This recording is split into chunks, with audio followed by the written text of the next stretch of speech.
안녕하세요. 보상행 공손입니다. 오늘은 교통사고 무릎골절 사례에 대해서 한번 알아볼까 해요. 무릎골절 중 슬개골 골절도 있고 단순 경골 근위부 골절, 대퇴골, 원위부 골절도 있겠지만 오늘은 그 중에서 가장 예후가 무릎골절 중 안 좋은 고평부 골절에 대한 내용을 갖고 왔으니까요. 영상을 한번 보시고 유사한 사례자분들이 있다면 해당 사고에 대한 처리에 있어서 많은 도움이 될 거라 생각을 해봅니다. 자, 그러면 오늘의 사례 이야기 한번 들어가 볼게요. 사고 장소입니다. 피해자분께서는 사고 당시 아파트 정문 횡단보도를 보행하고 있었어요. 근데 이때 가해자가 지하주차장에서 차를 빼서 이제 외부로 나가는 중 핸드폰 조작을 하면서 운전을 하게 되었고요. 그러면서 전방주시 의무를 제대로 못해서 피해자분이 우측 무릎을 차량 범퍼로 충격하는 사고가 발생을 했고요. 이 사고로 피해자분께서는 경골의 외측 부위 고평부가 손상되는 상해를 입게 되었죠.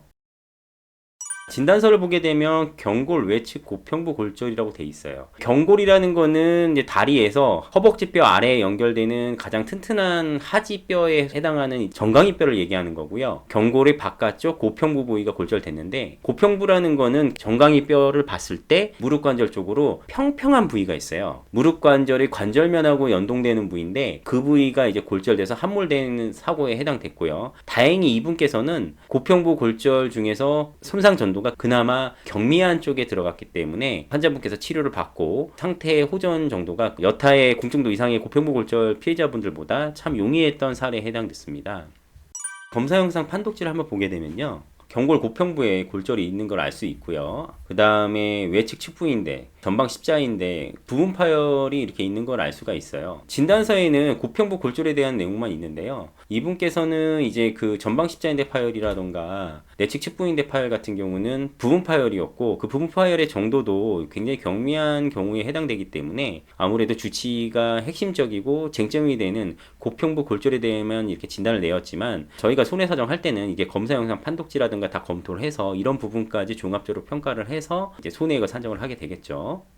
피해자분께서 이제 다치게 된 우측 무릎관절, 고평부, 외측 부위의 손상 정도를 볼 수 있는 검사 영상이에요. 여기 보이는 거는 엑스레이인데, 보게 되면 무릎관절의 고평부, 평부가 이 정도가 되겠죠. 그리고 이 대퇴골, 경골, 비골이 있는데 외측 부위에 전면으로 봤을 때 좌측 부위죠. 이렇게 보면은 여기 이렇게 뭔가 이렇게 라인이 보이잖아요. 그리고 여기가 이렇게 주저앉아 내려 있는 게 보이고, 이쪽 고평부가 골절이 돼서 이렇게 주저앉은 거죠. 함몰 골절로 볼 수도 있고요. 이게 눌려진 거죠. 충격에 의해서. 그래서 좀 더 정확한 진단을 받기 위해서 MRI 검사를 하게 됐는데요. 보게 되면 이게 MRI T2 검사 영상인데, 이쪽에 엑스레이에서 봤던 부위를 다시 관찰하게 되면 이게 검정색으로 이렇게 좀 더 명암적으로 보이는 부분이 있고, 정상적인 정강이뼈 부위에 비해서 뭔가 이렇게 불규칙하게 보이는 것들이 많이 있을 거예요. 이 부위가 이제 골절이 돼서 출혈이 발생했다는 걸 관찰이 되고, 아, 이 부위가 정확하게 이렇게 안 좋게 고평부가 골절됐구나 확인이 되는 거고요. 이쪽이 이제 외측 측부인대인데요. 보면 이렇게 손상된 내용도 보이게 됩니다. 이쪽이 내측 측부인대인데, 어떤 인대의 연부 조직은 정확하게 MRI로밖에 관찰이 되지 않고 평가할 수밖에 없는 내용인데요. 여기 보시게 되시면 내측 측부인대는 굉장히 매끄러운데요. 여기 외측 측부인대는 뭔가 이렇게 내측 측부인대에 비해서 좀 불규칙한 걸 볼 수가 있죠.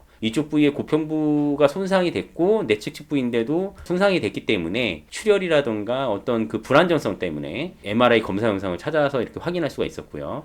전방 십자인대 같은 경우는 이 부위가 전방 십자인대가 해당되겠는데요. ACL이요. 파열 정도가 경미하기 때문에 전면으로 봤을 때요, 이 부위의 손상은 아주 미미하게 보이고 있고요. 자세한 거는 MRI 영상에서 십자인대 부분만 다시 또 관찰을 해야겠죠.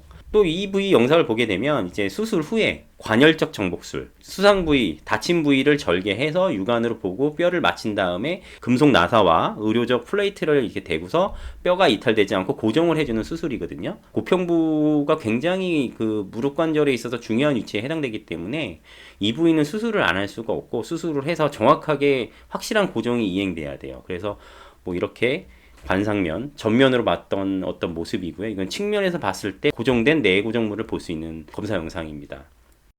보게 되면 이제 피해자분께서 수술을 받고 나서 이제 무릎 부위에 관절적 정복수를 한 후에 이제 절개된 이제 선상 반응이죠. 이 부위가 또 중요한 거는 손해사정이라는 거는 사고로 인해서 발생한 손해를 경제적 가치로서 평가하는 내용이 손해사정이기 때문에 이분은 어쨌든 이 사고로 인해서 이렇게 절개한 수술 반응까지 발생한 문제를 경제적 가치인 손해로 평가를 해서 향후 치료비를 이제 성형외과적인 부분으로서 평가를 받아야 되기 때문에 반응의 크기와 수술 정도에 따라서 얼마가 예상되는지에 대해서 이제 평가가 이루어지고요. 이 부분은 어떻게 보면 손해 항목 중에 매우 중요한 하나의 일부분이기 때문에 피해자분들 같은 경우 사고로 발생한 이런 흉터들을 꼭 참고해서 전체적인 손해액 평가에 적용을 해야 되는 내용이기 때문에 이렇게 알려드리는 거고요.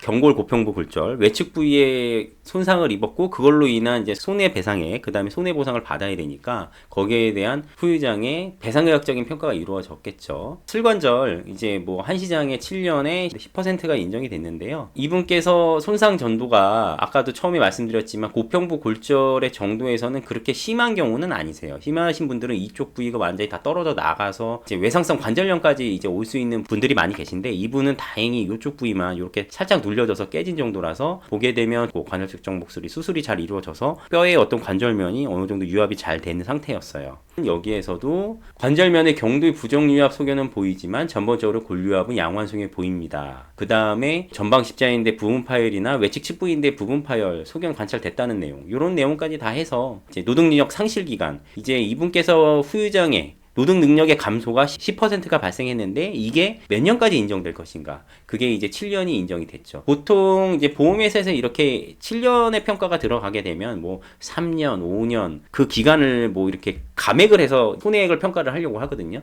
저희 입장에서는 그런 부분까지 다 생각을 하고 진행을 해야 되기 때문에 굉장히 좀 많은 노하우라던가 이러한 내용으로 우리가 평가를 해서 어떤 손해사정서가 들어갔을 때 보험사에서 어떻게 나올 거고 여기에 대해서 어떻게 대처를 할 것인가 그런 내용들을 예견하지 못한다면 정당한 보상이라던가 실무적인 어떤 난점이 생기게 되겠죠. 결국은 이분께서는 이러한 어떤 후유증 평가에 의해서 위자료 범위라던가 향후 치료비 그 다음에 앞으로 인정될 수 있는 후유증의 범위까지 생각을 하고요. 그래서 뭐 위자료부터 해서 간병비 이런 부분들 다 평가가 돼서 이제 보상을 받았죠. 고평부 골절 같은 경우는 가장 중요한 부분이 뭐냐면 무릎 골절 중에서도 예후가 가장 안 좋아요. 왜냐하면 지금 이 사례자분 같은 경우는 고평부 상해 정도가 경미한 측에 들어가기 때문에 외상성 관절염까지 생각은 하지 않아도 되는 상황이었고 수술이 참 잘 된 상황이었어요. 하지만 앞서 말씀드렸을 때 그 고평부 부위가 중증 이상도의 상해를 입었다면은 외상성 관절염이 나옵니다. 물론 이제 피해자분의 재활 정도나 나이에 따라서 좀 또 차이는 있을 거예요. 근데 이제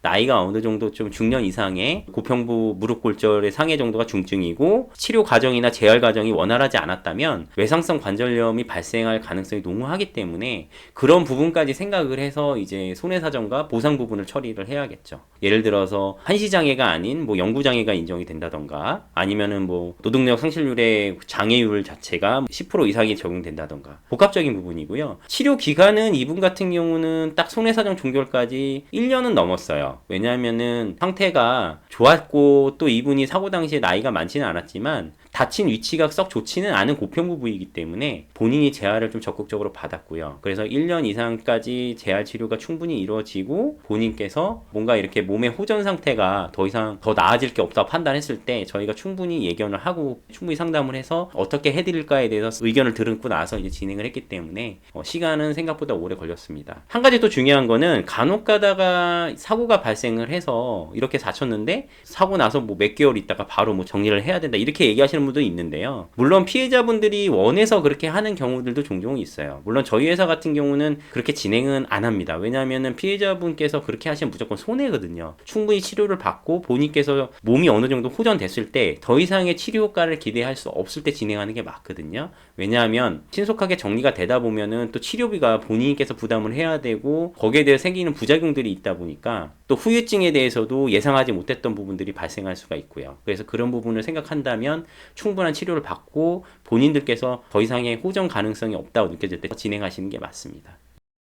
오늘의 공정한 손해사정, 보상행 공소는 무릎 골절, 고평부 골절에 대해서 한번 얘기해 봤고요. 문의사항이 있으신 부분들은 아래에 질문 창구에 문의해 주시면 성실한 답변 드릴 거고요. 오늘 하루도 행복하시고 장마철에 건강에 주의하시기 바랍니다. 감사합니다.